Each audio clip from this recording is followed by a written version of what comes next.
Hi. Good evening. Everybody functional and technologically aware and whatnot? Hello, I see both of you and me. I can't get it up on my iPad. That's what I'm having trouble with right now. Well, Got it. that's because you have an iPad 2. Oh, brother. Okay, well, no matter. I'll just hang out.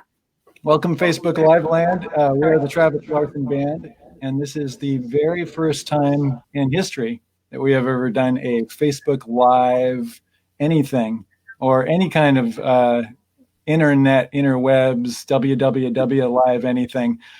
We've been on live TV, we've been on live radio, but we've never done anything like this streaming. So obviously we're all locked away. Can you still hear me? Yeah. I hear you. Yeah, you came back. I think that's because I've got the fancy camera. So mine takes more bandwidth. Got it. But anyway, so we're all locked away in our hovels and we're trying to do the right thing and stay safe and be considerate of others and everything that everybody should be doing. But we're also, we're supposed to all be doing some stuff this month musically. And so I heard that chime. I realized it's probably going to drive everybody crazy, but What is that? It's alerts. The washing machine? It's alerts of things happening, but I'm never going to figure out how to turn it off. No. And it says streaming soon on the bottom. We're streaming now, man. They're streaming now. Yeah. There's already Ashley says beard. Yeah. No, it's taken some time to grow in, Right. So let's acknowledge that I haven't seen anybody since the NAMM show. And when I walked out of the NAMM show, I was planning on being, completely off the radar until April. And so I've noticed a lot of people doing these streams look like they've been locked away and have stopped caring for themselves. And so I thought I'd go with that trend. I was watching, we're Walking Dead fans, and we're watching The Talking Dead the other night. And they've been doing the same thing where they've been doing remote Talking Dead episodes. And all the actors from the show, they haven't done anything in like 3 months or whatever. So they all look like they're really cold and they've all got a lot of facial hair. So I thought I'd just keep that going. It's causing some angst on the listeners. The beard. Thrown off by the beard. Thrown off by the beard. I'm going to get back. I will go back and answer some of these questions, but I do want to take a second to just thank everybody that's a friend of TLB. And that's something we've always done, is just called everybody friends. We don't really have fans of this band. We have friends, mostly because it's such a small group of people that you might as well just call them friends. Intimate friends. But the truth is, so we, obviously financially everyone's in a tough spot right now, and we've been completely thrown off by what is going on and what we had planned, which was April was going to be kind of the lily pad we would hop to and financially keep ourselves afloat until we hopped to July while we work on new material for this record and all that kind of stuff. So obviously April went away. We had no plans for that. I spent all my money having my wisdom teeth out since the NAMM show. Hence the beard, the extra padding. The beard, yeah. So I've actually been locked down anyway since then and eating soft canned food. So not much has changed for me, but I did want to just give a heartfelt thank you to our friends and everybody that has gone out of their way to support us in the last couple of weeks and boost up the merch sales, T-shirt sales, and just generally kicking down. If you look in the lower part of this www extravaganza thing we're doing right now, there are a bunch of Travis Larson Band links where you can find ways to get involved with the band, download music, buy T-shirts, DVDs, all that kind of stuff. virtual tip jar, all that sort of stuff. So, and I will say, I know we're not playing any music today. One of the main reasons for that is technological, and we're still working on ways to do that. The other reason, the obvious reason, would be that the band hasn't actually played since January. So terrible. You don't want to hear us play. Yeah, terrible. So, but let's get into a few of these things. I'm just going to look at some. Wait, Travis, can you turn that little banner thing off? It's making me crazy. Oh, yes, I can. Thank you. You're giving away the fact that I am the control room guy. Who else is going to do it? Sorry about the banner. I thought it was cool. And I'm sorry about those dings that are going to happen every time somebody sends a message. But maybe if we do this again, I'll figure out how to shut that off. So yeah, I'm just going to take a quick scroll through here. You guys can too. I did see, let's see. Wow, the beard is the big topic here. Also, whether Jennifer is selling autographed books. Right. I see a lot of people, we know pretty much everybody that we see. You guys are all awesome for tuning in and hanging out with us. We wanted this to feel a little bit like, when the band hangs out, a lot of people don't see that. And there's some things we may or may not get to in the next hour that we tend to do when we're killing time in the van. But you guys are so engaged here. Maybe we'll never get to that. But a nice shirt. Yeah, this is Music Motive. This is where if you want Dale. By the way, Dale's sitting in his teaching area right now. A drum terrarium. Yeah, that's right. And if you want Dale to teach you how to play drums, he could sit right there and do it. And this is a Music Motive T-shirt. Music Motive San Luis Obispo is where Dale does that. So, true story. Yay, Music Motive. And he actually doesn't ever leave. Yeah. I feel like I haven't left this room for, I guess we got a shelter in place, order a couple weeks ago, and I've spent 18 hours a day. It seems like coming up to speed with things I should have been doing for 5 years. People ask me on the road, do you teach online? And I'm always like, I should get to that, but I haven't. So now I'm getting there.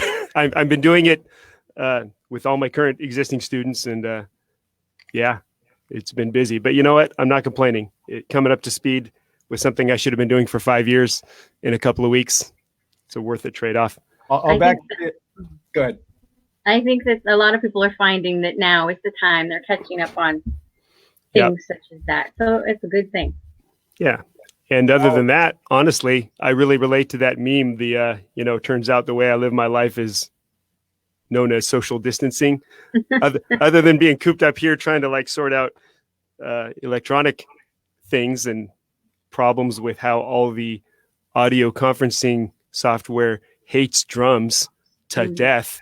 Other than that, it's just like any other time in my life when I go OCD on a project. Right. Well, it's funny because Dale and I have been, I've been the guinea pig. And so we've been trying every single audio routing, get into your iPad, get into your iPhone, just all this kind of stuff, seeing what works, what doesn't work.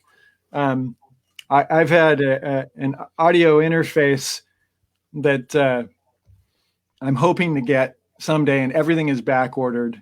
And and shout out, by the way, to the Harris boys, because they are moderating for us right now and shooting us. If I get good questions, they're hipping me to that. So nice. Hey guys, who's hipping you to the bad question? Right. I do see one here. This is from Jason. Jason says, "Are you coming back to the Midwest? I saw you in Indiana with Andy Timmons. You guys rocked." Well, that's a timely question. And if things were different, who knows? But I'm gonna say that we're probably 100% sure we're not going to see the Midwest until next year, unfortunately, just based on how things are getting pushed down and who knows, how this is all going to go. But I had somebody that messaged me yesterday that saw, I think they saw the email that went out that Jennifer sent out yesterday, and said, so I'm assuming by this that you're planning on not going out on the road as much, and the idea is not that we're not going out on the road as much. We're just not going out right now, but there's no replacing actually hanging out with real people in a room and creating energy in a room amongst human beings. And I'm never going to stop doing that. That's absolutely the whole point behind this, is generating real energy with people. Everybody knows I like to come off stage. I give everybody a hug. I'm sweaty. I don't care. There's, like I said, we're all friends, and that's Tom Petty said it's the only real magic he's ever seen, and I could agree with that. So I don't think there's any replacing that with technology, although this is a beautiful and positive way to see what technology can be used for in a good way when we're all kind of locked away and maybe need a little bit of human contact. So that was well said and thoughtful. And I'm going to chime in with something very surface. Somebody mentioned, haha, Dale drinking wine. I'm not going to speak to what I'm drinking, but I am drinking it out of my awesome Titan Missile Silo Museum that TLB visited in Arizona. Yay. I didn't remember you got a coffee cup there. It has rockets on it. Many rockets. I got a uranium marble from there. Oh, wow. Yeah. That's way cooler. So I've got a couple of cool questions here. One is, can Jennifer talk about her pedal effects, which are pretty minimal, but go ahead, Jennifer. I can, but should I? Okay. My pedal effects. Yes, pretty simple. I use an old Digitech VP355, and that is just basically for ambient effects, chorus, reverb. There's a little bit of compression in there. I realize that's not an ambient effect, but anyway, it's a multi-effect processor. And there's also a detuner on the pedal board and the tuner. The new Music Man volume pedal tuner. I don't know the name of it. Oh, well. Travis? I just happen to have the VP Junior tuner box right here. That's the one. Shout out to awesome. Ernie Ball Music Man. Ernie Ball Music Man built a touchscreen tuner. It's about the same size as the touchscreen on your iPhone. And that is on the top of an Ernie Ball volume pedal, and it's bulletproof. It's under like however many inches of plexiglass, and you can stomp on it, and you can tune anytime you want. And all you got to do to tune silently is turn the volume pedal down. Or you can change the mode so that the tuner is always on.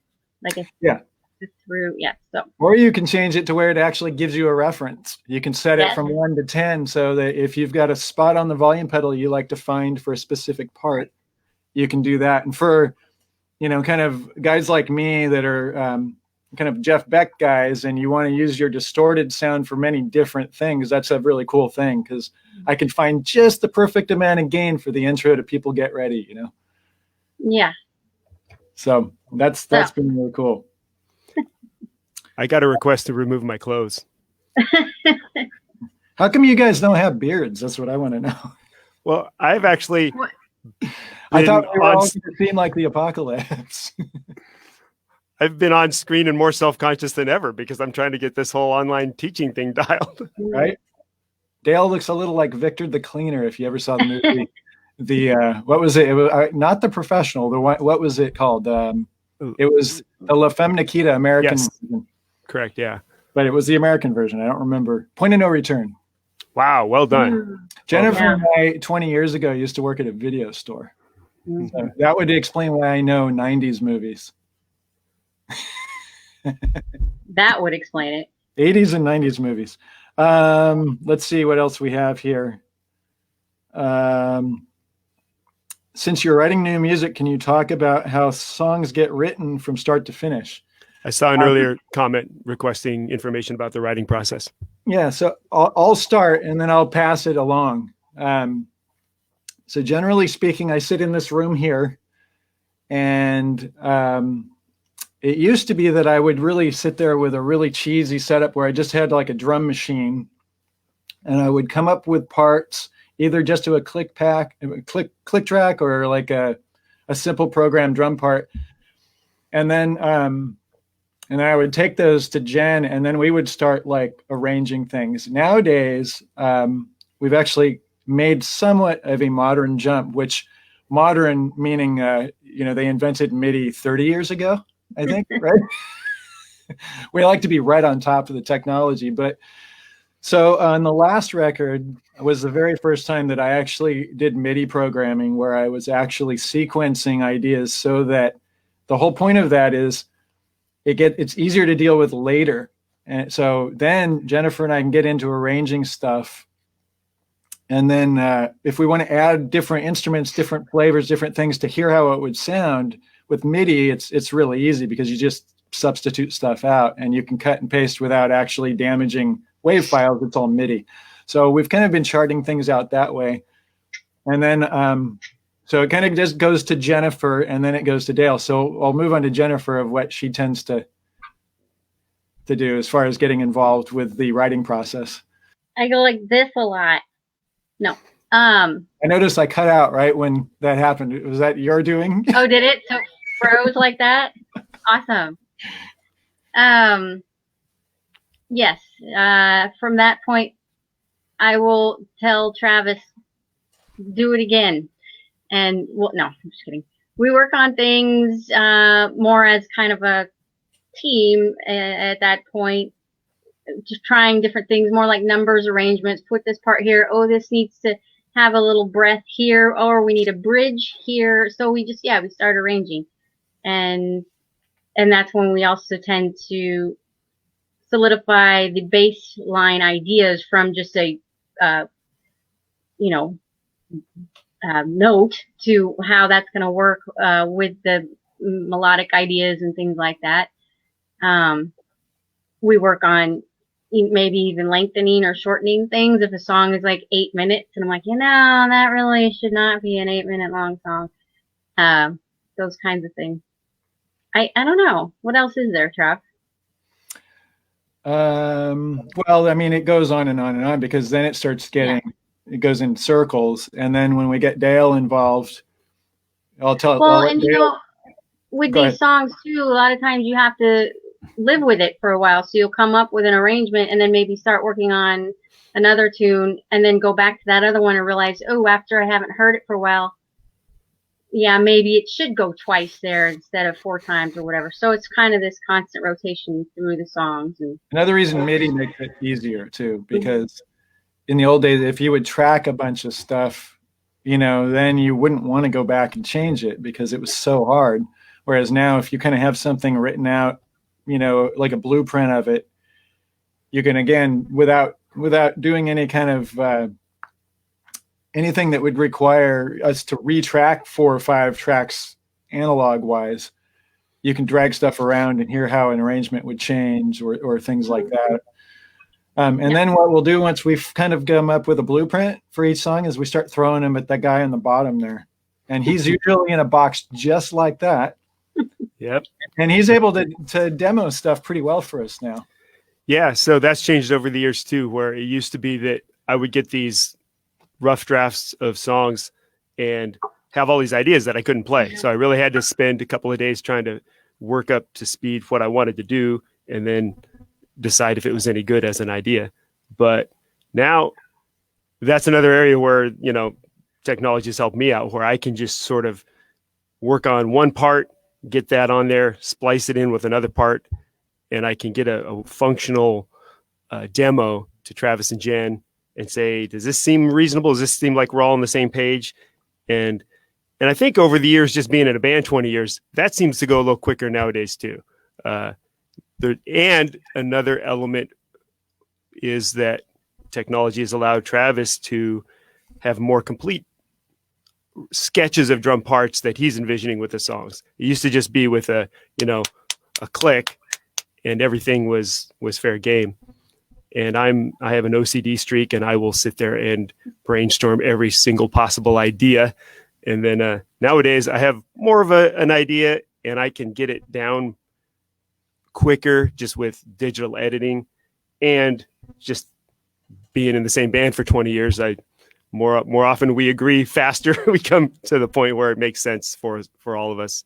But it's really once it gets to the demo stage, I will email parts to you guys and then get feedback. And then at some point we're all just working on our keeper takes. What's funny about that too is, in some ways, one of the reasons we weren't really prepared to do this kind of social media stuff as well as some people is because we've really shunned that. But part of the reason we've shunned it is because back in the day when we started doing this, we were doing this stuff before a lot of people were doing it. So Dale actually would work remotely because it's just easier to have your own space and fine tune things and hone it in. And, almost from the beginning, he would email MP3 files of what he's working on.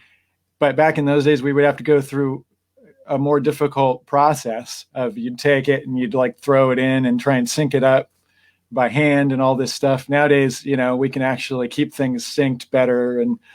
And nowadays we can actually literally sit in a room like this if we want to have a quick meeting and say, what do you guys think about that one idea? And so for a listener, sorry if I'm over talking, I lost audio for a second. For the listener, the big picture of all this is, if it sounds slightly backwards, we have sort of reversed the process where it used to be, let's all get in the studio and really the drummer's going for keeper takes and the guitar and bass are, there for me to get a good take. And then, generally speaking, you go for the bass and the drums, and then you start building all the melody instruments on top of that. And we kind of reversed that process. Rush did a similar thing in their careers where you start building the foundation under the house instead of starting with the keeper drum tracks. But it works in this style of music because it's all so precise, and more often than not, we're performing something to a click, and you can do that. It would be a little weird if you were trying to do something real, like if you're in a blues band, you wouldn't try to record the drums last or something. Yeah, that wouldn't work out. But that's sort of a big picture of the process. So somebody along the same lines, I've got a few other questions, but I this one still applies to what we're talking about. Somebody, who is it? Well, Tom and Steve are passing some of these on, so I'm just getting my hands at them while I can. But you have your own feed. Take a look. It's not really working. So do we suggest parts for each other? And the general idea of the question, it's asking how preconceived, things are from the get-go. And so one of the reasons this is a great rhythm section, in my opinion, I feel like I can get away with saying that because I'm not in the rhythm section. It doesn't sound like I'm blowing my own band up, right? But anyone that's seen this band knows this rhythm section is really, really tight and does some stuff that almost seems like they're reading each other's minds. So I come up with general ideas and parts for songs. Sometimes stuff is really, really strictly written, but usually that's the very progressive unison sections or something like that. But sometimes I will just come up with like a general drone, like key change of a bass line or of a support. And then these guys will go in and make the whole thing really interesting. We'll either all work on things together, or I remember one of the early suggestion or early examples of that was Burn Season, the song itself, which sounds like a really basic groove song. And it's pretty basic, but if you listen to Jen and Dale playing, there's a pattern there that's, I think it's pretty long and it's not very repetitive, and the kick and the bass are very worked out. And so it almost sounds random in a way. And we've kind of taken that further and further over the years, especially some of the ballads where these guys have, a huge area to work with. There's basically, I come up with a pretty melody over a key change, and then let's make it really, really interesting on the rhythm section side so that it's a more interesting song to listen to. So things like, help me here, Jen. What are the off the new Pretty Reason. Pretty Reason, or what's the other one that's even more kind of burn season like? Room to Breathe. No, off the new record. I'm sorry. We should actually have records in front of us. What's the new record? Just kidding. Somebody calling you, Jen? Yeah, sorry. My brother. Hi, brother. I forgot to tell him I'd be busy right now. Tell me you're on. But burn season like songs that are groove oriented sounding songs. But then if you really listen to the groove, you realize Jen and Dale's stuff almost never repeats, or it's very intricately worked out. And so we all absolutely suggest parts for each other. I'll bet you're thinking of Mercy Springs. Yes. Thank you. Yeah, that is in that category. If it just sounds like we're grooving and both of us are just like, you're biting your lip and you're thinking the whole time. Yeah, just straining to remember the groove. Yeah, because it's never a repeat, right? Yeah, it takes like 8 measures for the whole thing to come back around. But the trick is not making it sound too convoluted that it detracts from the melody. Right. So I keep looking at the wrong screen and thinking I'm over talking because of the delay. I'm so bad at this. Oh no, you just turn that down and ignore it. I'm so bad at this. Well, it's the first time, Yeah. We got our Facebook Live cherry popped right now. Yeah. So easy. This is a kid's show. Oh. Yeah, rock and roll. There's going to be some innuendo. To add on to that last topic, I saw something about do any of you ever suggest parts for the other people? They used an example of like, Dale, would you suggest a bass line? And in a specific way, I wouldn't. I wouldn't probably come up with anything. I'm not a bass player anyway, but in broad strokes, there is a give and take where sometimes one of us will have a particularly cool part, and then the other person will automatically adjust what they're doing for that part.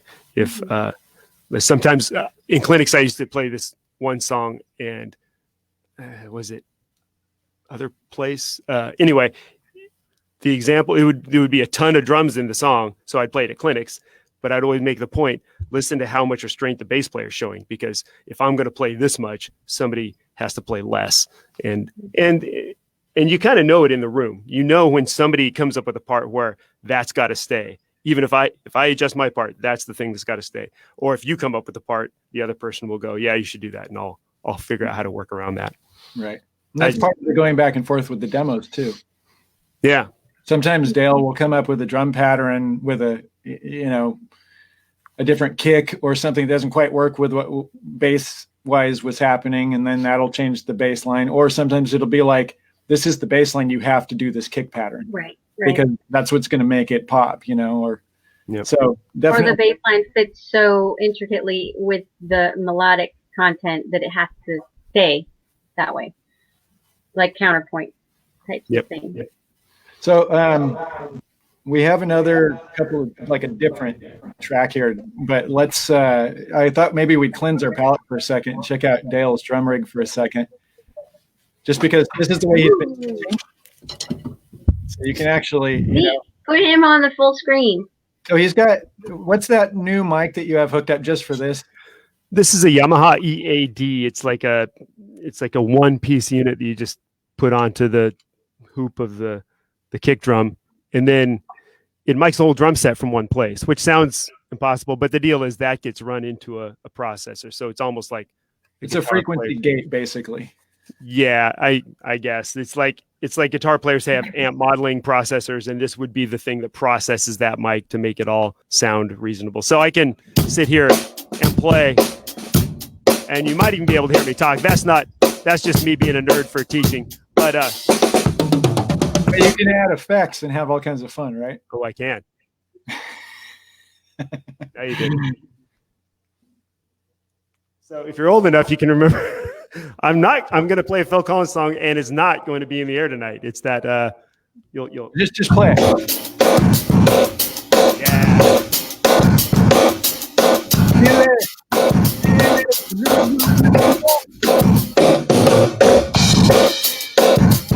Anyway, so yeah.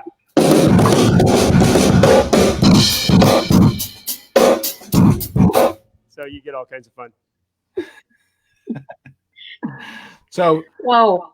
So that would be exactly how Dale would demo parts for us, and then he would instantly be able to email us an MP3 of something that he had come up with.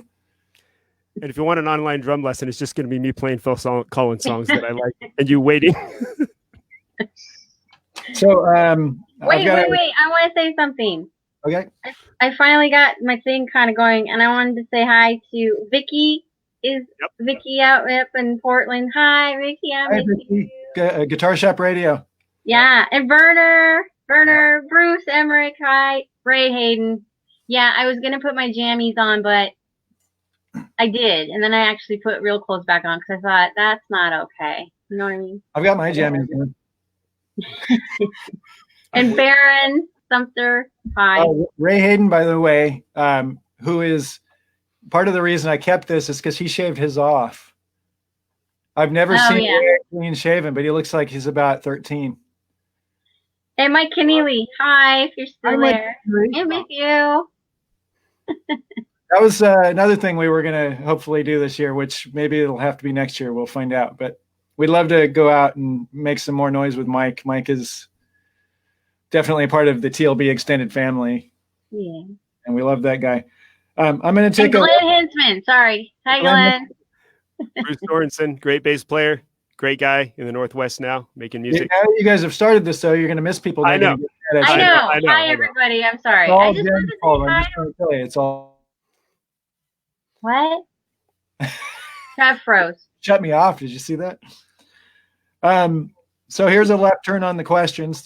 Something maybe a little less musical for the moment. 3 best restaurants on the road. Now, this is a subject near and dear to my heart because, as some people know, Jen and I used to book tours based around food. And then she actually started having some strict food requirements. So it's less for her now and it's more for me. But back in the day, we used to watch Man versus Food, or we'd watch Diners, Dives, and Drive-Ins, or whatever it is, stuff like that. And so one of the early examples of this was back in the day when we used to go do the Randy Aller Fusion show in Cleveland. He and his wife Karen took us to Melt. Now, Melt was a place where they made a triple-decker grilled cheese sandwich, and then they breaded it, and then they deep fried it. So it was just like a big square of deep fry filled with. They breaded the bread. They breaded the bread, deep fried it in oil, and it was filled with cheese and more bacon, probably. There's probably some bacon in there, from what I remember. Yeah. I remember being able to eat maybe 25% of this sandwich before I felt like I was going to throw up. And then I took the rest back to Chris Siege's house, where we stay when we go to Cleveland. Chris Siege, drummer that played with Doug Johns for many years. Drummer extraordinaire. Beautiful guy. And putting it in his refrigerator, going back at about 10 o'clock at night to finish it, and then finishing another 25%. How did you reheat it? Wasn't it just a big glob of oil and? Oh, this is microwave food to the hilt. This is exactly what you want a microwave for. Just hot cheese. So anyway, we did that. Several early times when we went to Memphis and Nashville, things like that. We got into what was the pigtail rib places, Piggly Wiggly type places. I know that's a store somewhere, but places where they had world class, just stuff like that. Barbecue. Yeah. So, 3 best restaurants. I'm going to say, Joe Nardulli's house. Joe Nardulli's house. True. Lyndon Nardulli Incorporated. Right. That is the best restaurant in the nation. There's a band on Long Island, or as we like to say over there, Long Island, called Ad Astra. No relation to the movie, but the movie did get them some attention. And Joe Narduli is a guitar player for that band. Great player for many years. And their house is probably best restaurant #1. Yep. I know people can't go there unless you're like, I guess, in enough to get in the van. But I was going to say, and everybody in Chicago will know the name of this place. I was just there right before Christmas. The pizza place in Chicago. It's the place. So if you know Chicago or you live in Chicago, you'll know. I just don't remember the name of it right now. But Chicago deep dish pizza at the place. You'll just look up. What is it? Sansom Residence is great for breakfast. Since we mentioned the Narduli. Yes. And then, yeah, I mean, there's, we just don't remember anything. That's the trouble. Yeah, and I would say the barbecue place, when we play Nashville, the barbecue place across the train tracks. Yeah. And I don't know the name of that place either. It's like the pig and the pork and the pig. Yeah, the big pork pig. Pork something. Yeah. The problem we can't. The reason we don't remember any of this stuff is because it's all based off venues. Yeah, you'd have to name a venue, and then we could say where we like to eat near that. Yeah, or where we're stuck eating. Well, you wouldn't remember the name of it though. You just remember the location. Yeah, we could walk you there. You get it to a venue at 4 o'clock or 5 o'clock that day, depending on what load-in is. You bust your butt for like 2 hours, and then you're in a hurry to go find great food, and it's whatever you can walk to quickly. And so you're either out there searching the streets or you're on your iPhone, Yeah. But I remember we were all enjoying our baked potato last time we played the baked potato. That was kind of fun. Ah, yes, the baked potato. Those are good. I'm going to mention real quick before I forget. Blue Mouth Promotions, which is our booking agent. We are. Am I back? Yeah, I don't think I lost you. That's the man trying to shut us down. Yeah. All this controversial discussion right now. Yeah. So all the Blue Mouth people, if you were at the NAMM show in Anaheim in January, X Jam, the show that we've done the last few years with Mike Keneally, Andy Timmons, all kinds of people that over like the last 2, I think there should have been 3 of them total. There's been like amazing players, and I've been thrown up there in the fire with most of them. And so we're all talking about one place that we can do a live stream performance. Peg leg porker. I'm sorry. What was it? Is that it? Peg leg porker. Peg leg porker. And that's I'm sorry. Who said that? I'm sorry. I just lost it. Thank you, Peg leg porker. I didn't mean to interrupt you. And that somebody else. So exciting. Long as we're interrupting, somebody else mentioned, was it Giordano's? Did I say that right? Yes. Pizza. Okay. Yeah, that sounds right. Somebody nailed it. Sorry, I dropped her name. Thank you, everybody, for. I'm sorry, Travis. You were saying. So pizza and barbecue. Those are my 2 favorites. So anyway, we're coming up with ideas for like one place where you can find all of us doing our streaming, and Blue Mouth Promotions. We're going to probably do that off of their Facebook page. And I just got a message from them saying that they were putting this on there right now, and to go ahead and kind of let people know to go on there and like that page and sign up so that you can, if I go on or, I was on this afternoon with Teddy Kumpel, who's an amazing guitar player, plays with Joe Jackson. So we've been all talking about something really cool to do. And so this isn't necessarily like an official announcement with details, but if you find Blue Mouth on Facebook and you like that page, at least you'll be open to the notifications when that stuff starts to happen. So cool. Just putting that out there while I can think of it. I got a hi from Mexicali, or as we say down there, Mexicali. Yep. Hi, Mexicali. Hi, Harris. Hi, Mario. Yes. Let's see. I got to look through my vetted comments here. And if you guys see anything you want to... says, Travis, look at your phone. Oh, I think that's from when I was... I see. Never mind. I think I'm a page or 5 behind. Yep. as always. Hey, my sister-in-law, Dawn. Hi, Dawn. My And I brother-in-law saw was your on earlier. brother-in-law was on there Yes, too. yep. He said, what did he say? Well, he's the one who requested me remove my clothes, but also he Wait, He asked, who's the man? what's that? He asked, who's the man question. It was Alcatraz or, I lost it. Wow. On it. I missed Where it. is he? Let me explain it while you look.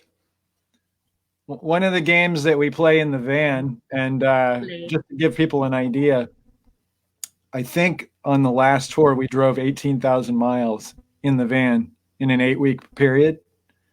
So that gives you an idea of the hours that we're spending in a van together. So one of the things that's come up over the years, and this is similar, although we were doing it first.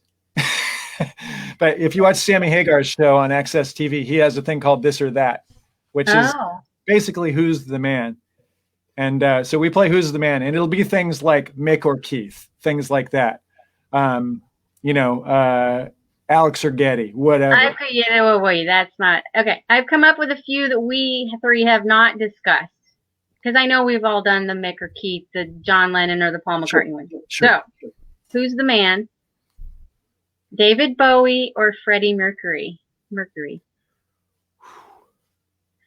That's a Dale. Well, I'll go ahead and take the hit on this, although I really don't have a preference. But I will tell you, being a guy that loves live, I'm going to go Freddie Mercury. Okay. I think I'm it's going not to necessarily a preference thing. Remember, it's who's the man. Then he's definitely the man. Yeah, I think I'm going to say that too. Just he's but not as a visionary necessarily, just as a performer.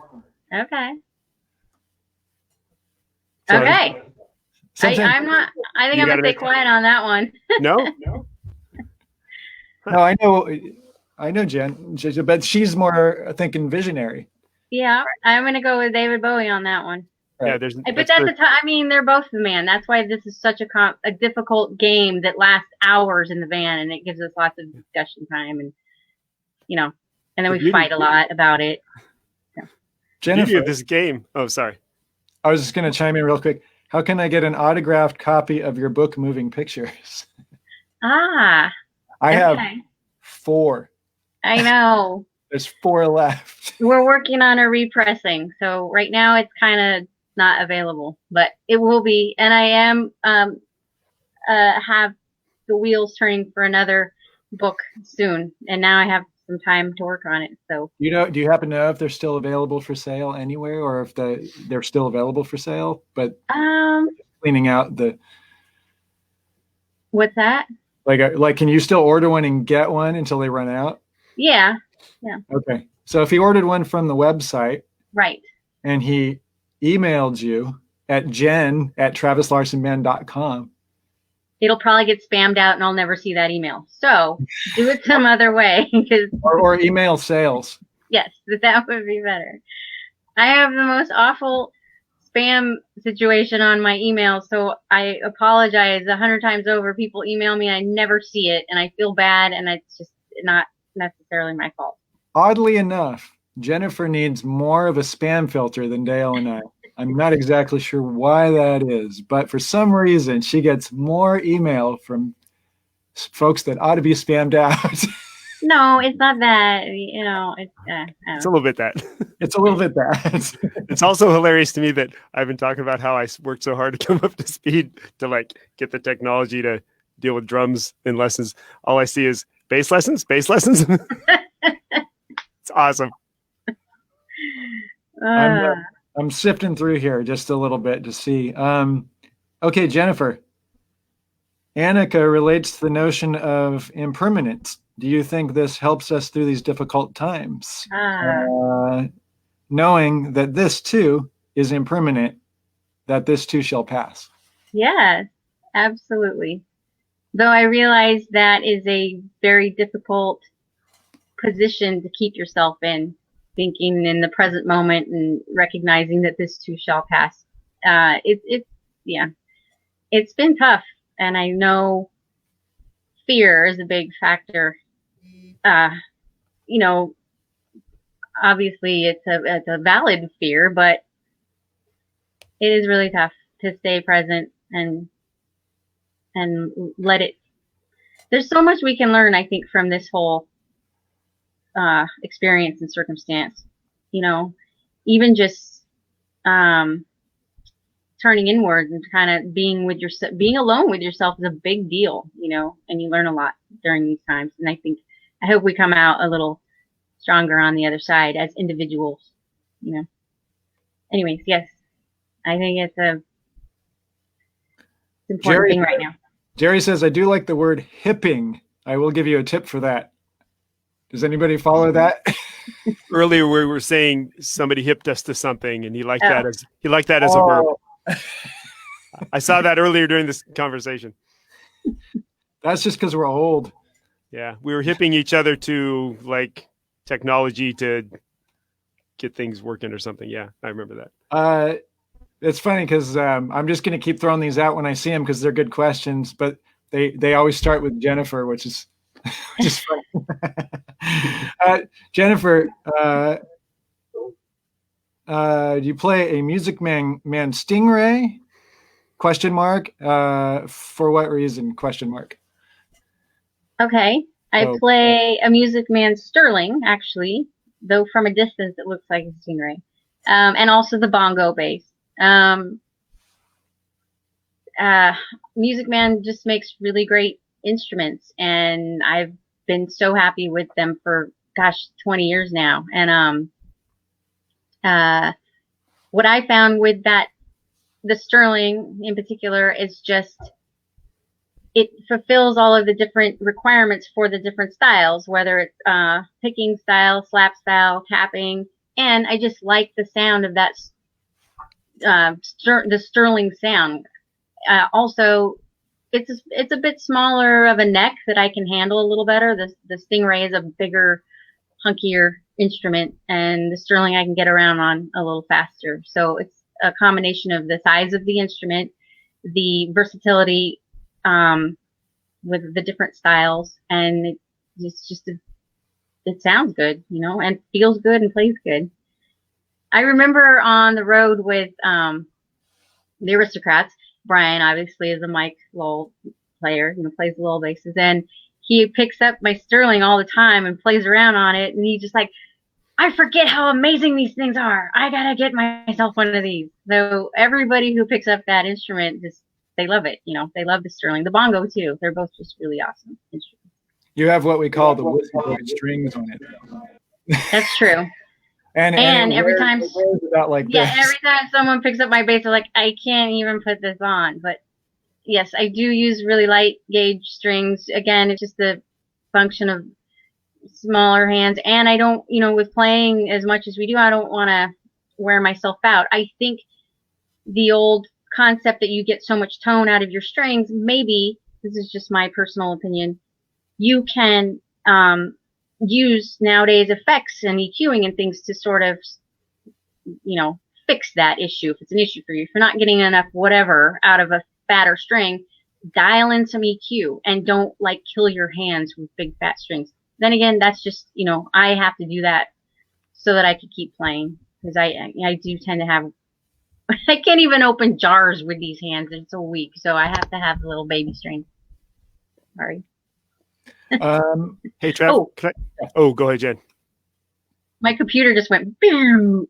Oh. There it is. I wanted to say something really quick since we're talking about gear, because I was mentioning this Yamaha mic I'm using earlier. This is great. I just suddenly felt like I want to shout out to Electro Voice, because this is a great thing for a novel situation where you don't want to clutter up your teaching studio with a quick, you know, drum miking thing. But all the stuff we use in a pro capacity is Electro Voice. In fact, Mark Storm is so badass.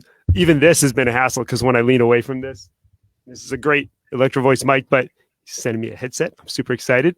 He's going to have his headset. He's going to be just like Phil Collins. Yep.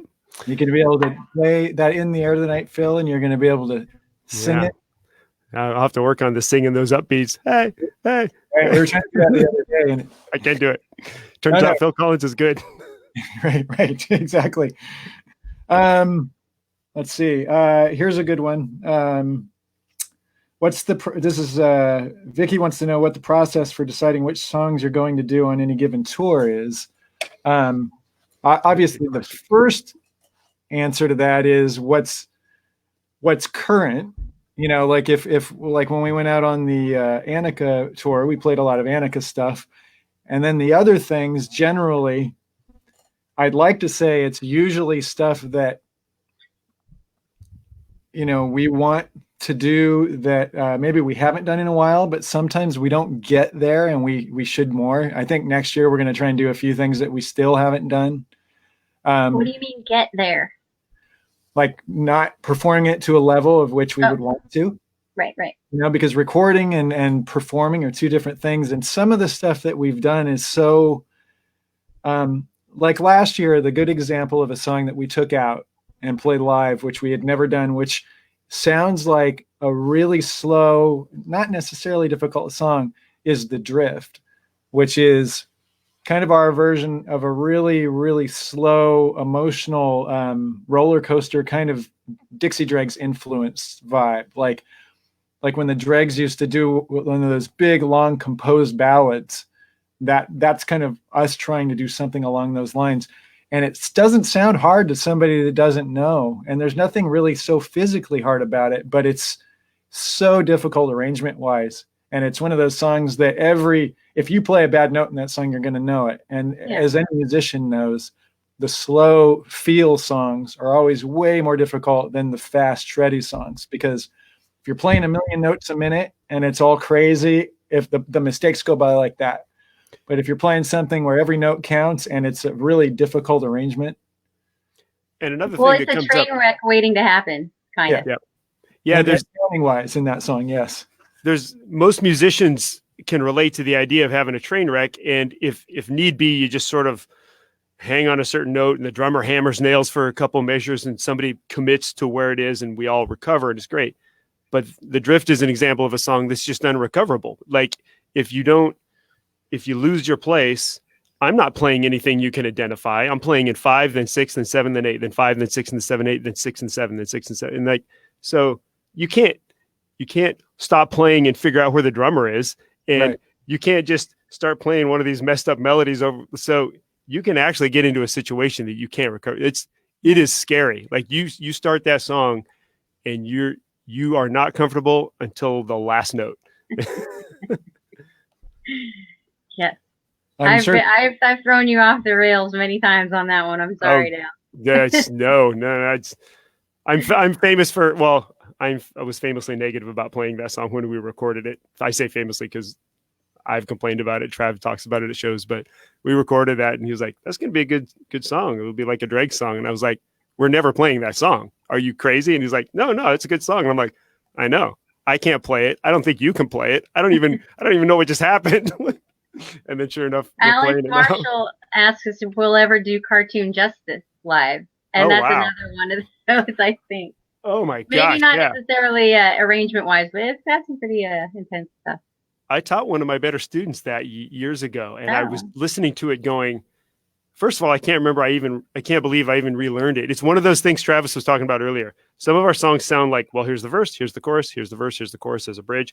But the verse is 3/8 notes different than the last verse. It starts in a different place, and maybe I decided to treat the whole thing differently. So what you hear and what's going on mathematically are just light years apart. Like that would be a fun song. I know I can learn it because I did to show that, and so did my student. So it's learnable. Right. Yeah. But man, those notes I might have them sitting around somewhere, but they hurt my head. Couple of comments on this. Couple people say they love The Drift, and then Alice asks, "Will we ever do Cartoon Justice live?" I don't think you were paying attention, Travis. We covered that already. We were just talking about. Oh, you said Cartoon Justice? Yeah, that's what we were talking about a second ago. No, I was doing the same thing. I was reading stuff, and I was afraid you're going to call on me like a kid in class, not paying attention. Right. Scott Holder says he loves Bright Eyes.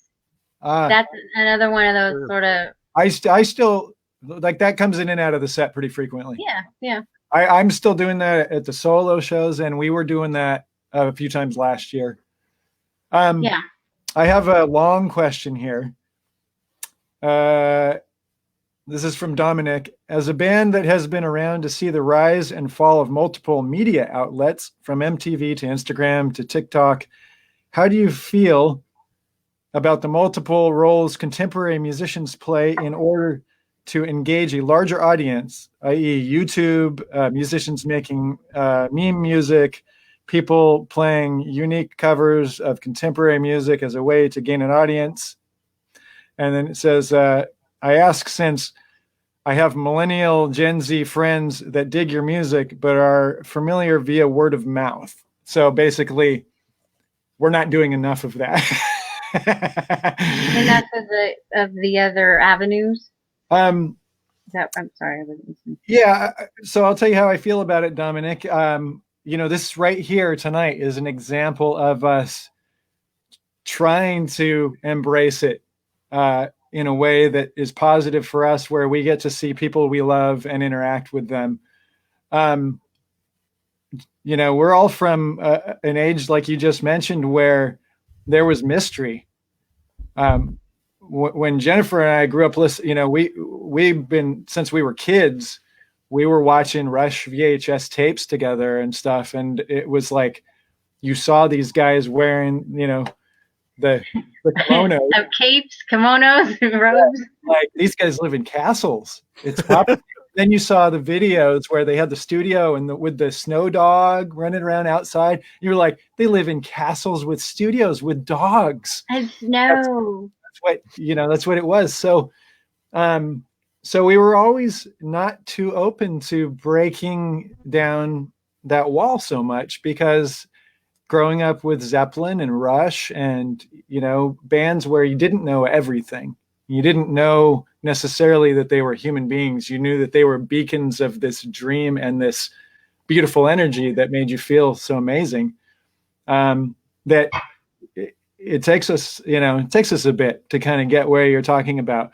That said, I feel like if you're using your music in any capacity that gets you exposure that's not hurting anybody, then that's not a bad thing. And what I mean by that is going back to Joe Satriani doing the Sony commercials back in the 90s, when that was a fresh thing. And for a second, everybody kind of went, Sony commercials, right? But it got his music out there in such a huge way that it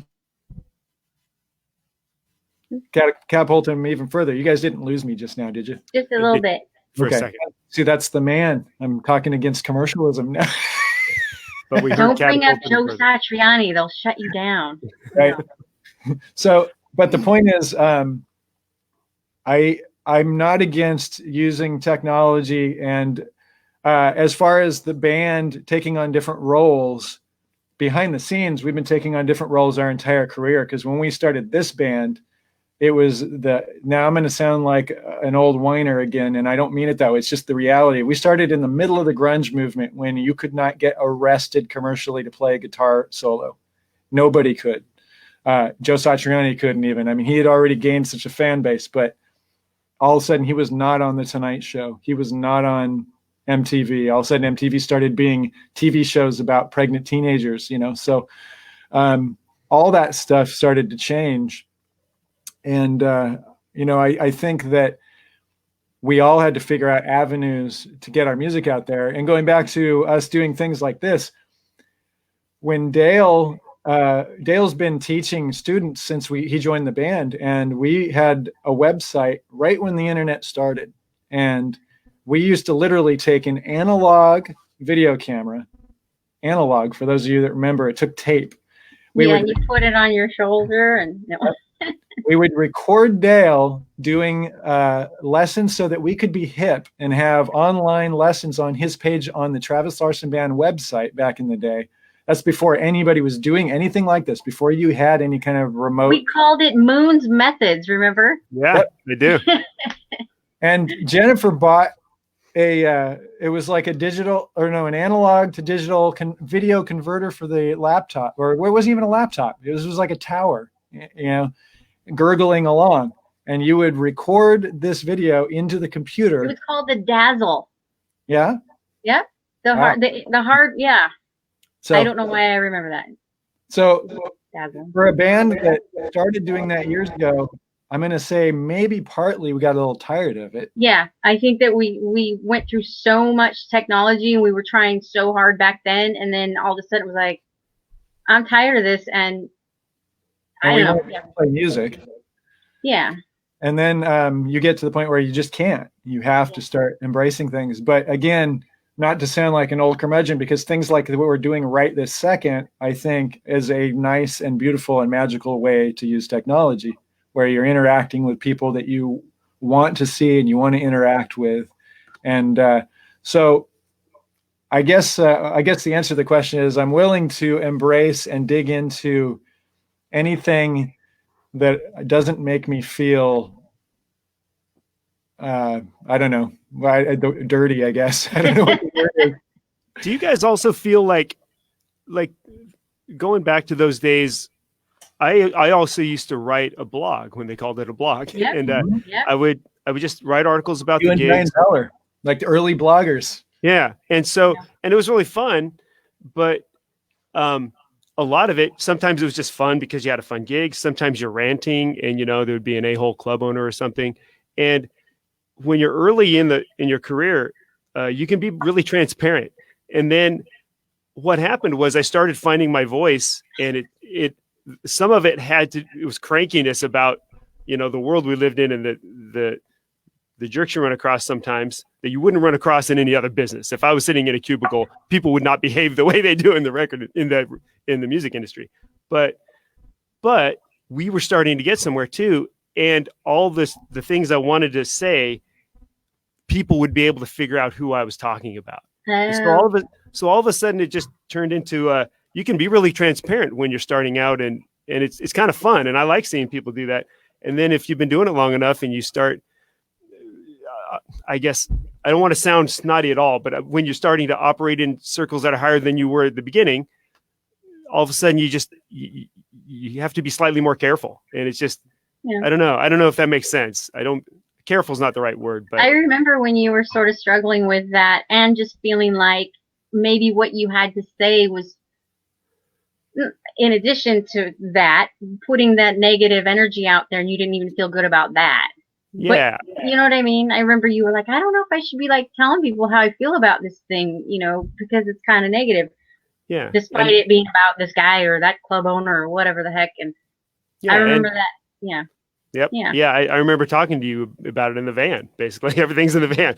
But yeah, I think it would have been a phase. I think I was just cranky in that moment, but I could have done that easily, like early on. Nobody would have cared. Anyway, that's just. I don't know. Yeah, I don't know. I think nowadays there is so much blogging, as it were. I know that's not a thing anymore, but everybody is just sharing everything now. Mm-hmm. So, and there's a lot of negative crap out there. Mm-hmm. You know what I mean? Back then, when we were first doing it, we were so sensitive to that because it wasn't like that. Now everyone's desensitized to all of the just telling everybody how you feel about everything. Yeah. And you start. Go ahead. I was just going to say, I'm still sensitive to the negativity, just being a sensitive person. And one of the things that make you be able to do this is to open yourself up with a bandwidth that's sensitive enough to see the music, if that makes any sense. Mm-hmm. Like you kind of have to keep yourself that way, which is why so many musicians like huddle down in a box like I'm in right now and don't come out, because you have to, in order to write music like this, you have to hear it. And so if you have this bubble around you where you're like, we all know guys that are, especially being in the music business, a lot of the guys that we deal with that are they're the guys that kind of protect us from that. Those guys have a hard exterior, right? Mm-hmm. That's why a lot of those guys don't write music just on a human level. A lot of my friends, because they're not necessarily open up enough and sensitive enough to hear that, because they've got, a hard exterior up and like a bubble around them, a self-imposed wall. And so when you open yourself up to kind of hear this music so that you're able to turn it into something that other people can enjoy, you end up being a sensitive person. And yeah, you have to protect yourself. Yeah. If you have 3 million people out there saying you suck, it may not matter because there's 7 million people that say you're great, but it still bothers you. You still go, really? I mean, first of all, you had to put the effort in to tell me that. So like I must be important enough to you to tell me how bad I am, So, one of the things that I always like to convey is people should be better to each other in that way. And you should remember that even if you're saying something to a guy like Steve Vai or Eddie Van Halen, it matters. Like if they hear that stuff, it hurts their feelings just a little bit. And you start to put up that wall.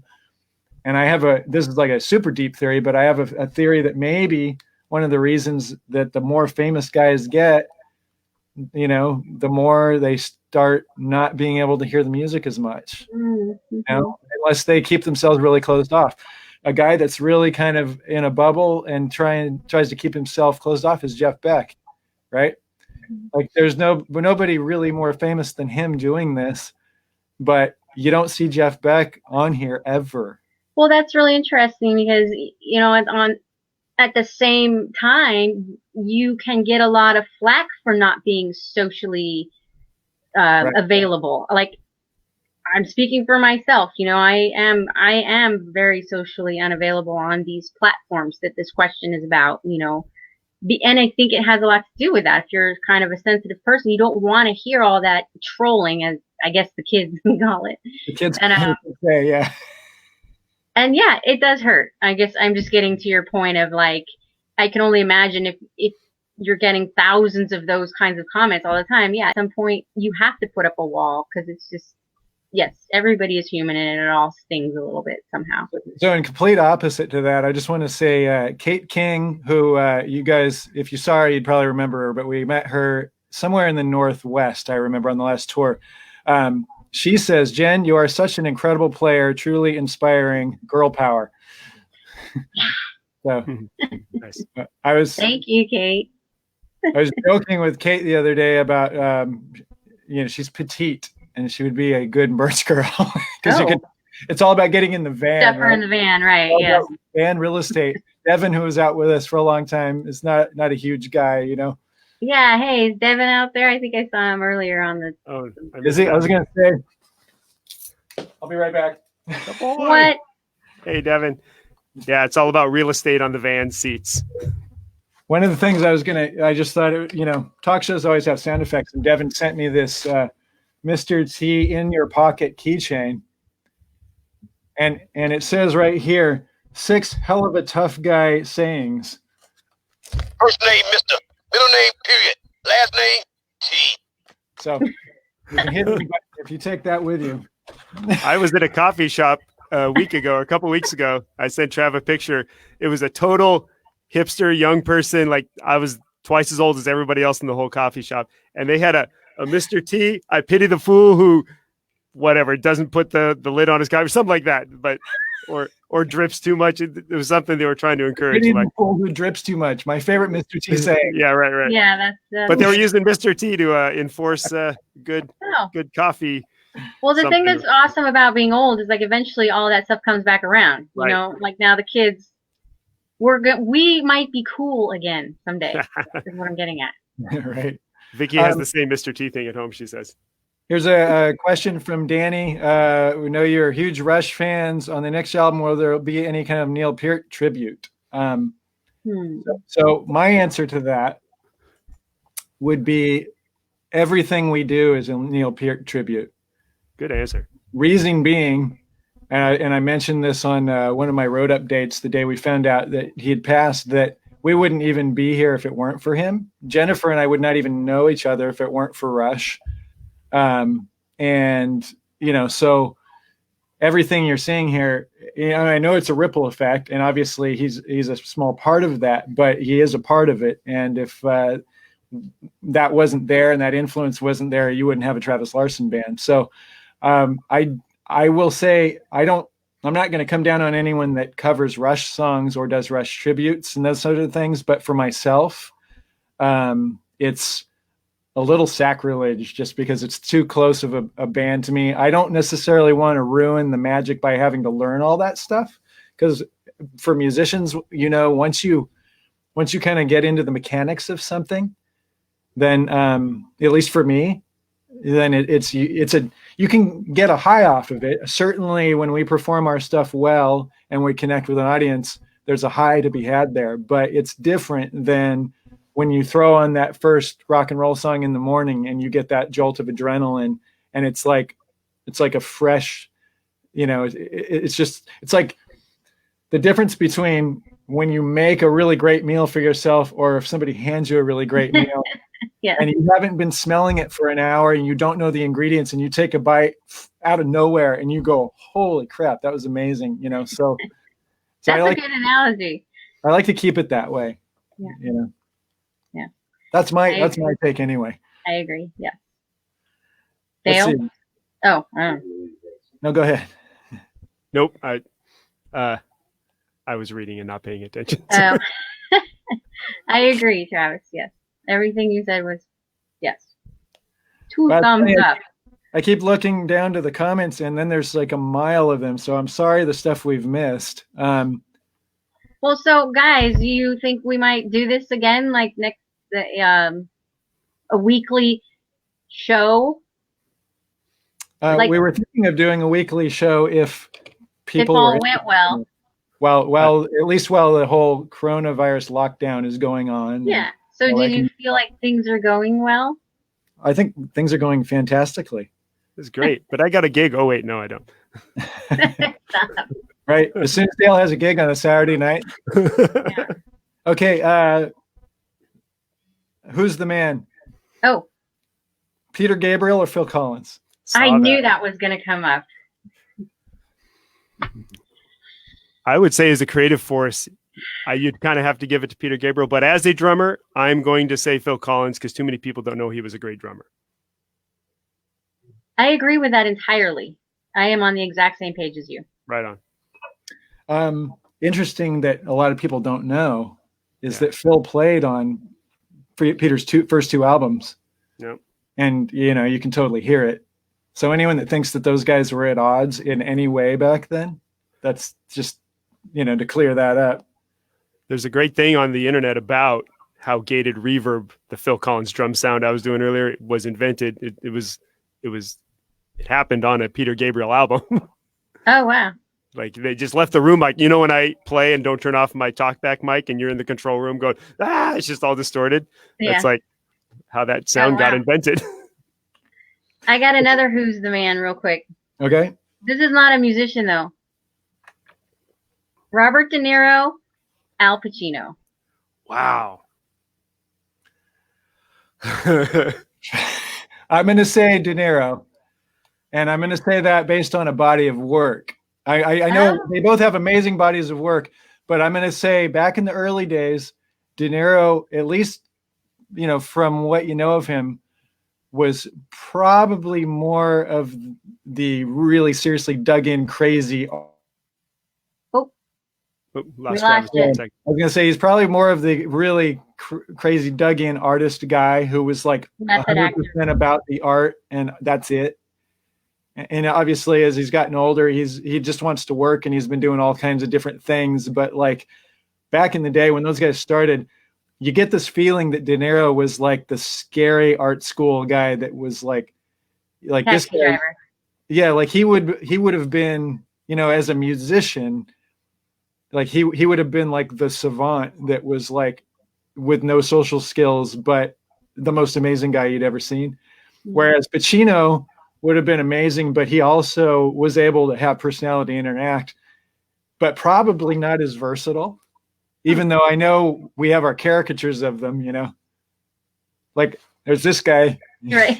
There you go. But anyway. And do the Pacino. Come on, do it. I don't know. I don't do Pacino. Nice. What are you, Jen? I don't ever answer the Who's the Man games usually, I was going to say, this is how I know this is a good question because I'm realizing this as I say it. I thought I would have said De Niro, but when I thought about it, I think I went with Pacino for the passion. And obviously both of them had passion. You don't always detect it in the art, but it comes across so much. And I was actually going to say the range, but Trav said range for De Niro. So we see something slightly differently, but that's a great question.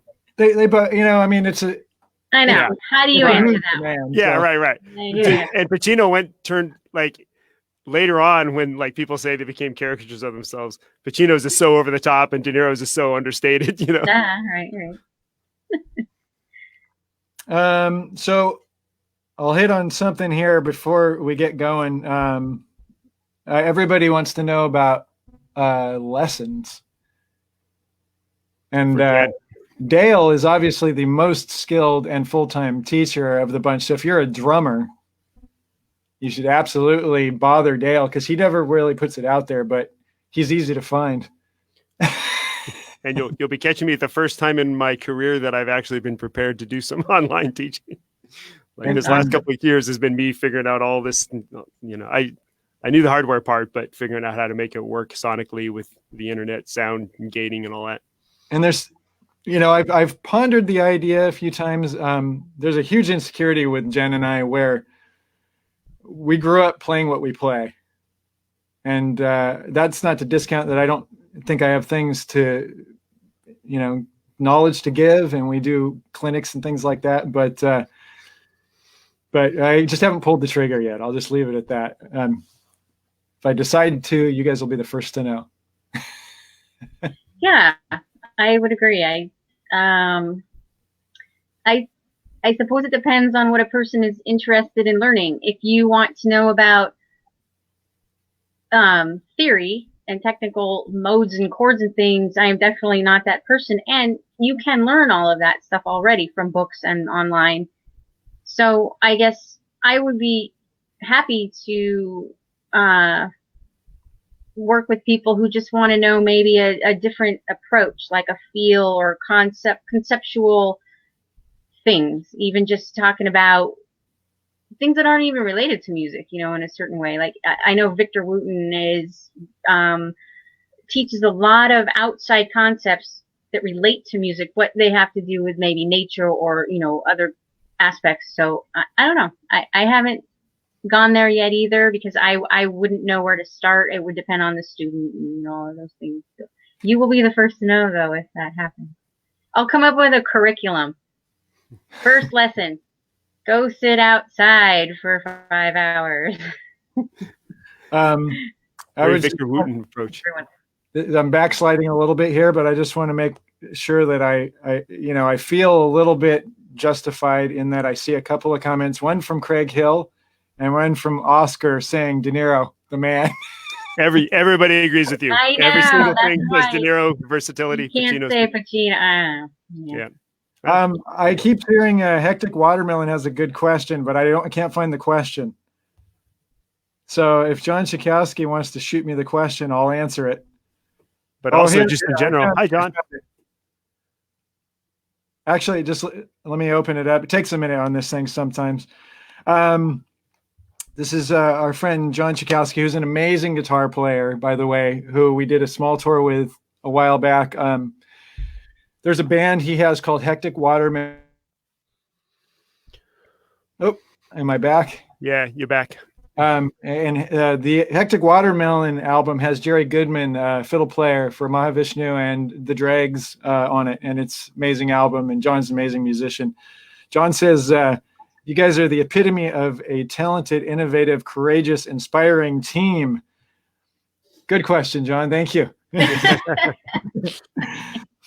My question to the band is, what are the accidental or unforeseen opportunities hardworking road warriors such as yourself could potentially seize while being grounded at home for quite a while to come?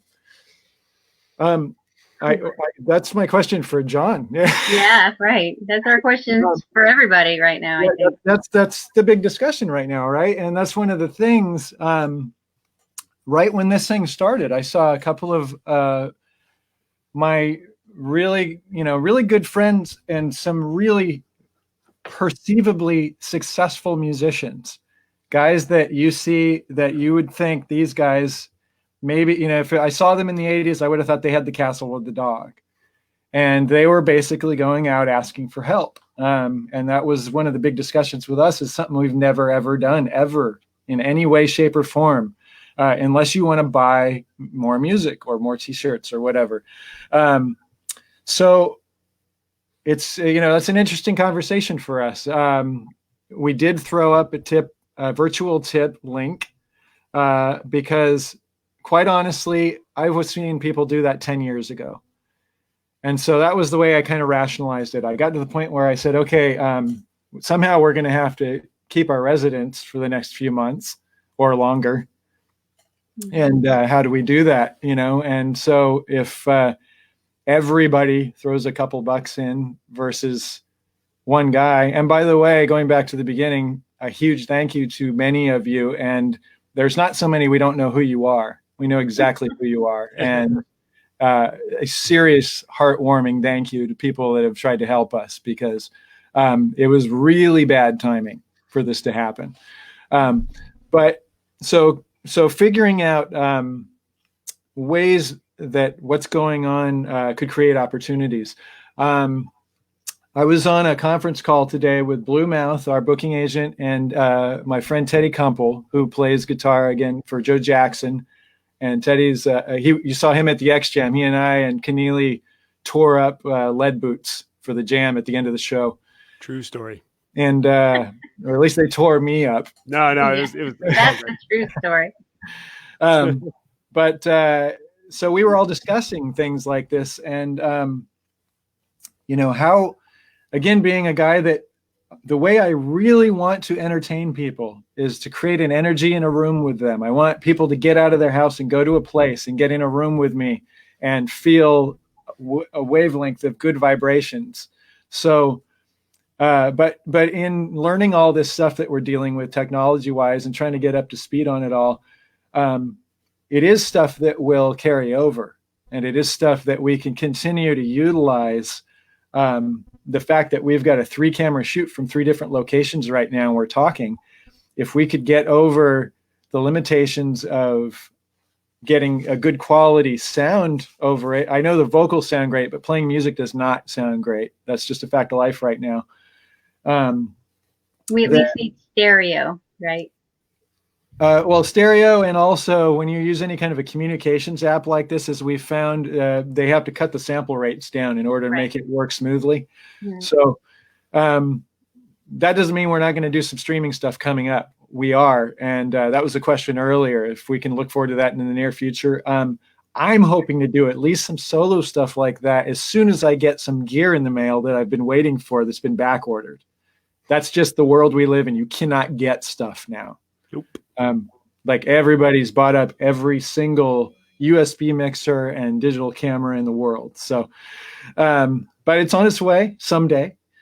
But to speak to John's point of opportunities and things, I think future opportunities of being able to be caught up to speed on some of this technology could really come in handy, because we've been a band that has continued to hold down we'll do the video road diaries, things like that. Maybe in the right circumstances, we could do some live stuff like this from the road. Maybe we could do some performance stuff, as long as it's not 3,200 people holding up their cameras and taking a crappy quality video of us performing when it doesn't really come across. But if we can use case in point, right. That out, right? Train wreck.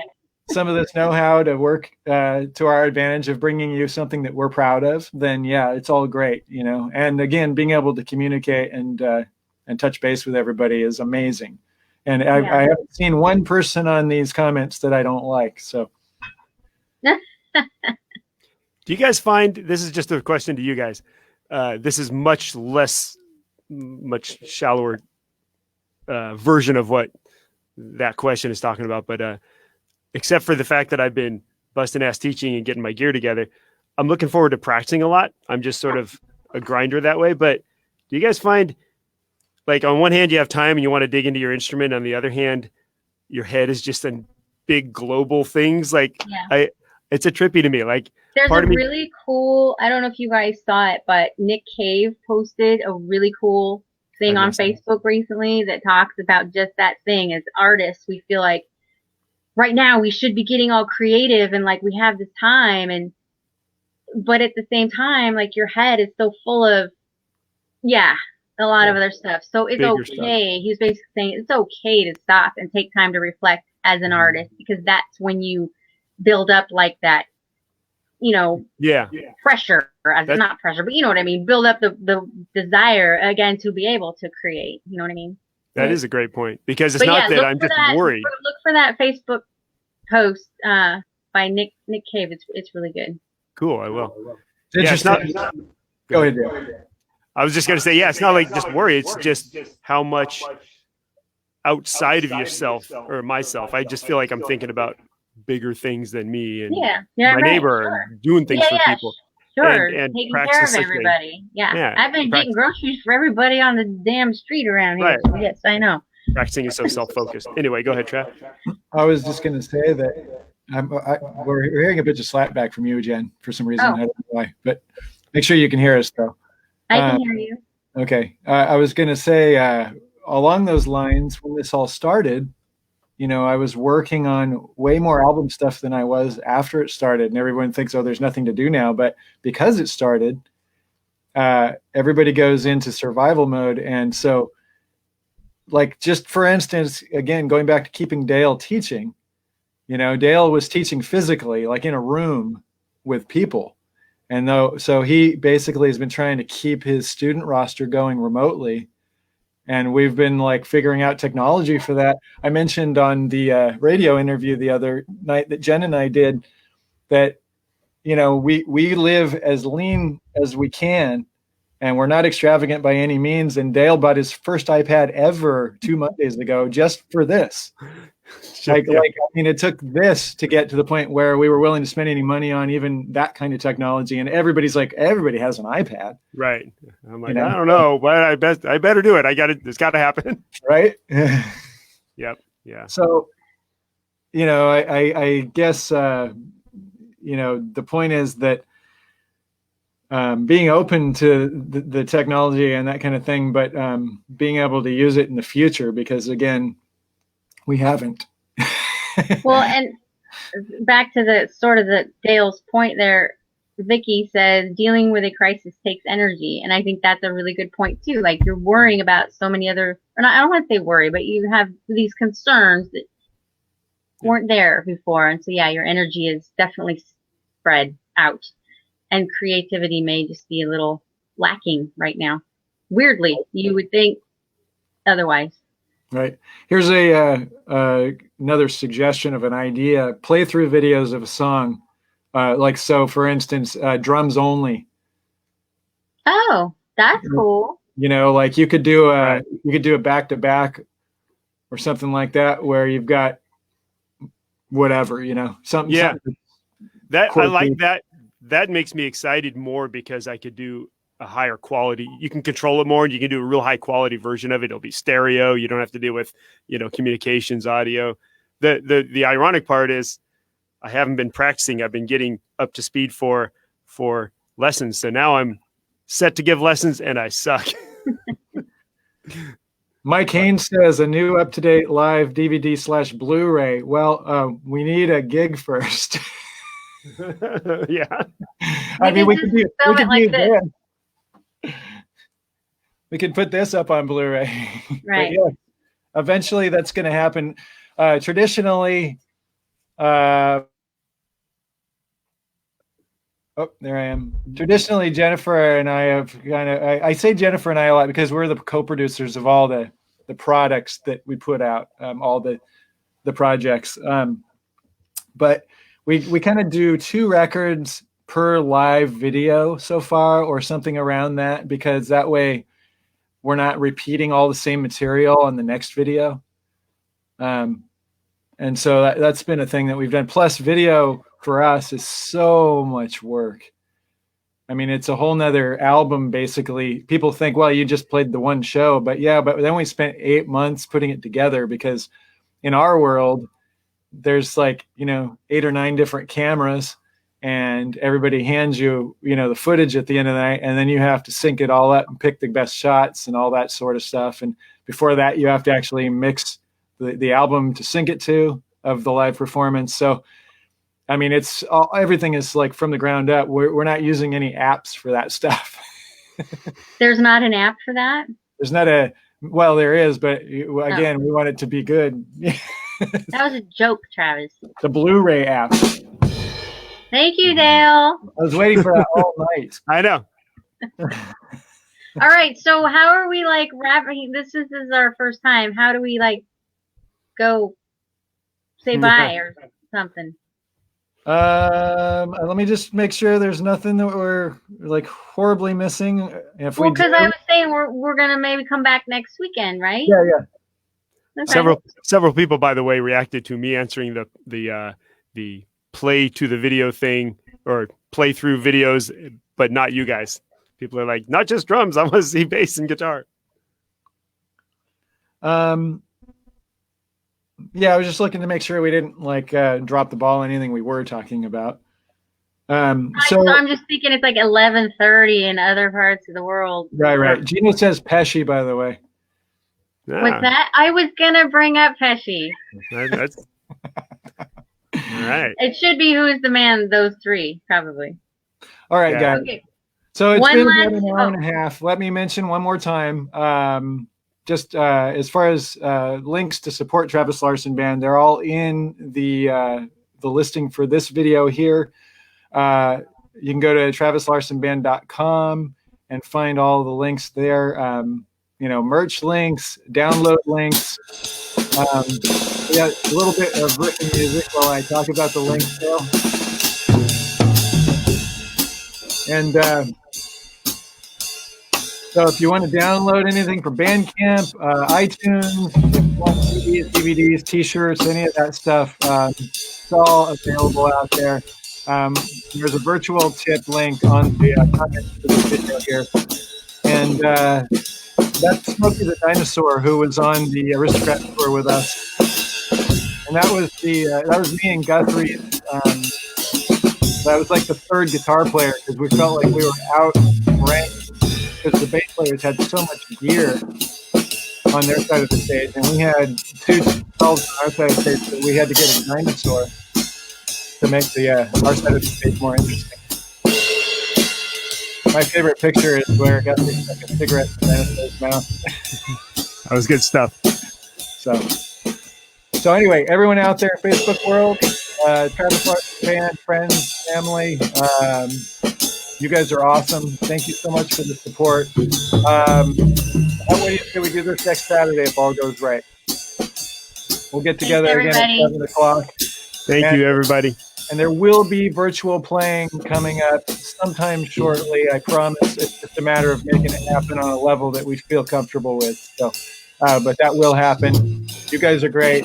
I will see you guys same bat time, same bat channel. Yes. Yes. We said no bat jokes, so I snuck one in. Oh my gosh, Oh, Travis, wow. you blew it.